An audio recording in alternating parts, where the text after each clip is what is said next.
À l'abri des regards, le monstre de bois et de métal poursuit tranquillement sa mue avant de rejoindre son cousin, le dragon de Calais. En attendant, il y a encore un peu de travail. Comme pour un jeu de construction, les machinistes assemblent entre elles les nombreuses pièces qui vont donner vie au Varan. Corentin, sculpteur, veille à ce que la tête soit suffisamment mobile pour pouvoir interagir avec le public. La tête, elle va pouvoir travailler dans tous les axes différents, axe vertical, axe horizontal et ce qu'on appelle aussi le dodelinage. Donc le dodelinage, ça va être sa tête qui fait comme ça, donc soit gauche-droite, etc. Et là, elle dodeline. Donc en fait, quand elle va dodeliner, il va y avoir forcément un endroit de la gorge qui va être replié. Du coup, on est obligé d'essayer d'adapter toutes ces pièces de bois. La sculpture, qui est un objet fixe, a un corps en mouvement. Du coup, on a toute cette adaptation à mettre en place. C'est ça qui est un peu délicat quand même. Bien que la bête avoisine les 15 mètres de long et pèse 27 tonnes, elle doit être la plus réaliste possible. Pour ce faire, les artisans s'appuient sur l'anatomie du Varan Perranti, un grand lézard au corps assez fin, avec des pattes qui lui permettent de se déplacer rapidement. On veut que le Varan pose vraiment ses pieds au sol, c'est ça qui va lui donner vie. Et en fait, ça sollicite beaucoup la structure et le sol étant irrégulier dans les virages, la patte ne va pas se comporter toujours de la même manière. Donc il s'agit de mettre au point une mécanique qui va permettre d'encaisser ces chocs et bien se comporter, quels que soient les terrains où on va se promener, quoi.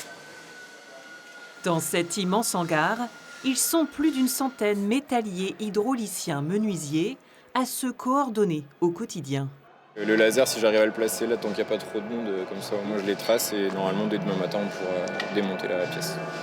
Oui, la collaboration est indispensable en permanence. On travaille tous les uns avec les autres à échanger, parce qu'on n'est jamais vraiment isolé sur une partie. Donc ça fait vraiment rentrer en compte tous les domaines de l'artistique et tous les domaines du technique.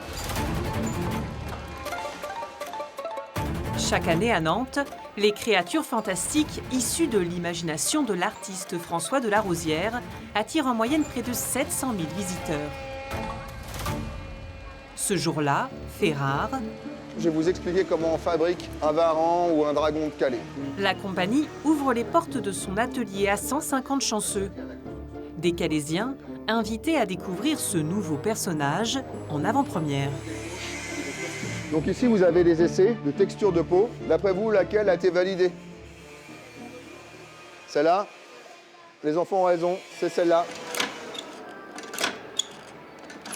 Sur le Varan, pour faire les collages, juste pour ça, déjà, il a fallu 300 jours. 300! Juste pour faire les collages. Ça, c'est avant la sculpture. Du moteur aux effets spéciaux, les visiteurs ont déjà un bel aperçu du fonctionnement de la bête. Là, ça sera comme un éternuement, donc ça part un peu dans tous les sens. Et là, il ouvre la bouche, et là, il y a un jet d'eau très très fin, enfin très fin, gros comme ça, qui vient arroser. On peut balayer devant nous les gens qui nous dérangent, par exemple, pour pouvoir avancer. Il faut envisager aussi de le démonter pour le transfert. Déjà, dès demain, moi, je commence à démonter, parce que cette partie-là est en acier, il faut que je l'envoie en peinture. Moi, je suis vraiment impressionné par la complexité de l'ouvrage. C'est pharaonique, hein. Que ce soit les ingénieurs, les architectes, après toute la partie technique. Ouais, c'est vraiment impressionnant. Enfin, je m'attendais pas, je savais que c'était complexe, mais alors à ce point-là, pas autant. Contrairement au dragon, qui circule uniquement sur le front de mer de Calais, le Varan de voyage, lui, déambulera dans plusieurs quartiers. Exemple, au Beaumarais. On est sur l'acte 3 du projet Varan, donc on va vous faire découvrir plein de choses aujourd'hui. Vous allez découvrir à votre tour votre patrimoine et l'idée, c'est de parler également de patrimoine imaginaire puisque c'est ce que fait François de la Rosière. L'idée du Varan, c'est d'aller se balader et d'aller se glisser dans les quartiers. Donc on va finalement avoir un patrimoine imaginaire conçu par François de la Rosière qui va aller s'immiscer à l'intérieur du patrimoine calaisien qui existe déjà. Des monuments, des œuvres d'art comme le street art qu'on a derrière. Enfin voilà, du coup il y a toutes ces choses-là et on va parler d'un patrimoine global.